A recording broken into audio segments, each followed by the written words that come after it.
everyone. So in the video la நம்ம என்ன பார்க்க போறோம் அப்படினா how do we detect the smell of an agarbatti. So இப்போ agarbatti வந்து நம்ம burn on பண்றப்ப first என்ன ஆகும், flame வந்து இதாகும். So அதுல நமக்கு molecules, some aromatic molecules அதுல வந்து ரிலீஸ் ஆவாங்களா. So நம்ம inhale பண்றப்ப என்ன ஆகும், அந்த smell வந்து நம்மளோட இதுக்குள்ள போகுது, பாடிக்குள்ள போயிட்டு which is detecting, right? So இதுதான் வந்து prayer timeலலாம் வந்து இந்த அகர்பத்தி தான் யூஸ் பண்றாங்க அப்படின்னு சொல்லி தெரிஞ்சுக்குது.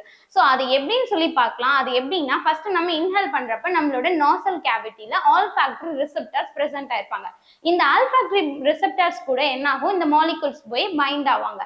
ஸோ தென் என்ன ஆகும்னா ஆல்ஃபாக்டரி nerves மூலியமா which will enter into the olfactory bulb. So இந்த olfactory bulb தான் என்ன பண்ணுனா which will help to detect the smell. So நமக்கு வந்து என்னது அகர்பத்தி ஸ்மெல்லா இல்ல வேற எந்த பெட்ரோல் ஸ்மெல், இந்த மாதிரி எந்த ஸ்மெல்னாலுமே this is how it will happen. அதே மாதிரி once வந்து நமக்கு இந்த ஸ்மெல் வந்துருச்சுன்னா நம்மளோட பிரெயின் என்ன பண்ணிரும், மெமரியா வந்து கிரியேட் பண்ணிரும். நெக்ஸ்ட் டைமும் எங்கேயாச்சும் இந்த ஸ்மெல் நம்ம பாக்குறோம் அப்படின்னா சுவாசிக்கிறப்போ சேம் நமக்கு வந்து ஓகே இங்க வந்து பிரேயர் நடக்குது, ஸோ இங்க petrol smell taking place, then soil வந்து அந்த ஸ்மெல், இந்த மாதிரி எல்லாமே வந்து நம்ம ஆல்ஃபாக்டரி ரிசெப்டர்ஸ் வந்து ஹெல்ப் பண்றாங்க. ஓகேங்களா? தேங்க்யூ.